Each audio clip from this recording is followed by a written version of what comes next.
Hi guys, welcome back to my YouTube channel BadBookthief. Asha here for you. It's been a couple of months, we haven't met nor have we spoken. What can I say? Was just caught up with life. A lot of things changed in the backdrop for me, and more on which perhaps later in one of my next videos. Today, however, I want to take this opportunity to talk about this book that I read recently.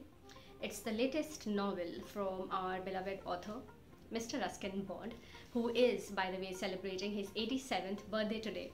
So let's take the chance to wish him a very happy birthday, and from the bottom of my heart, I really want to wish him an abundance of health and happiness, and may he write hundreds and hundreds of novels.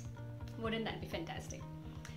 This novel is It's a Wonderful Life, which is a memoir that captures his observances, his experiences in the form of snippets from his life, right from childhood to adulthood to what he is today, in different avatars, as a reader, as a writer, as an observer of life around him.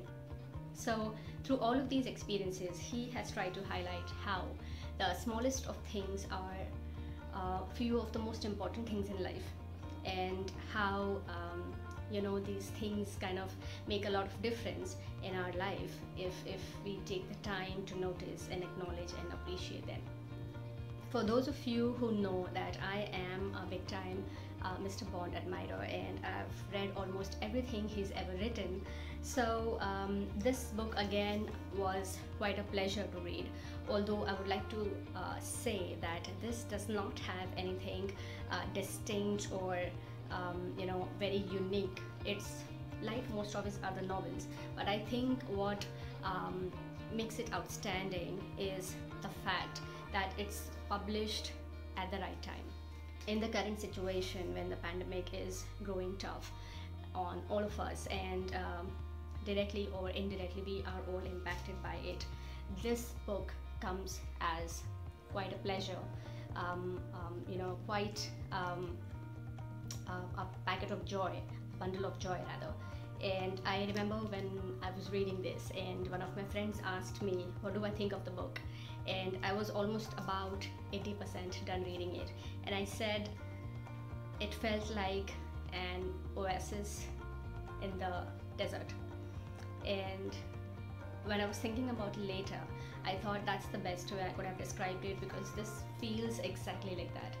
It kind of tries to quench your thirst for positivity, for optimism, for hope, and it does a great job in filling you up with exactly those kind of emotions, those kind of things. So now what I'm going to do is I'm just going to read quickly what the back of this book reads, which is something that made me drop everything else and just pick this book up right away. So it reads, in a grey and frightened world, driven to despair by the pandemic, Ruskin Bond's luminous new book, It's a Wonderful Life, cuts through the gloom like a blade of bright steel. I felt that was such a beautiful thing to read any given day. And obviously the cover, like most of his other books, is so sweet, simple and sweet, and I think it's got a stem of lavender, and it's got clover leaves, and it's got some petals, and the beautiful illustrations that you usually come across most of his books. So this is an absolute keeper, and I'm going to tell you exactly why. In It's a Wonderful Life, Mr. Bond takes the efforts to highlight all of those little things that have happened to him in different phases of his own life, and what he learned from those things, and he hopes that these little things will help his readers understand the importance of acknowledging, appreciating each day that comes by.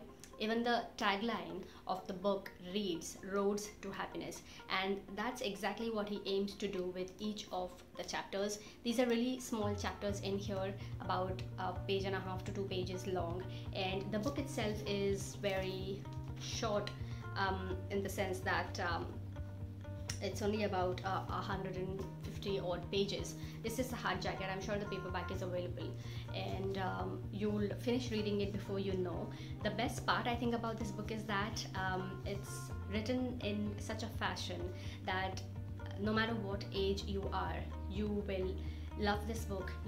If not love, you'll definitely like this book, and there'll be something for you to take away from this, even if it's just a sliver of hope and happiness.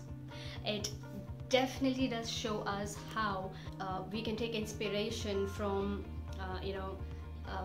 anything in life, whether that's the people you encounter, people you probably just met once and will never meet again, nature, or creatures, or animals, or your neighbors, or books, or the coffee that you're having, anything at all.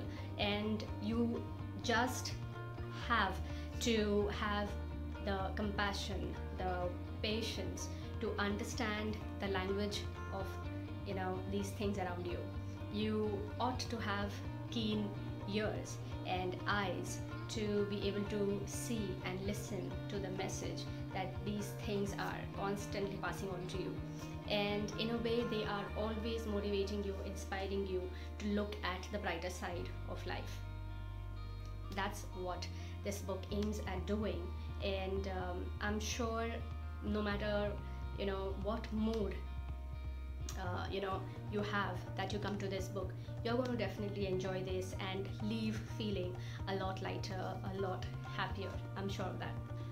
One thing that I think I should not forget mentioning is that there's nothing distinct here. The writing, the simplicity of it all, the beauty of his words, all of it kind of remains the same. The kind of lightheartedness and heartwarming, slightly tickling feeling that these chapters leave you with, that's kind of his trademark style, and you come across that through each and every one of his novels. I would strongly recommend this book. I would want you to read it and pass on to the maximum number of people that you can. If you want to buy your own copy, I have shared the links in the description box below. You can get your copy there. That's all guys for today's video. I'll be back soon with another book review perhaps, or just tell you what all has been happening in life. In the meanwhile, you can tell me how has life been, what have you been up to, what are you reading, what are you writing, how are you dealing with the pandemic. Tell me everything. And if you have some specific titles on your mind, share them in the comment section below. I'll try and read and review those for you. I'll see you in my next video. Until then, take care of your loved ones and yourself, and do whatever makes you happy. And don't forget, be reading, be inspiring. Goodbye.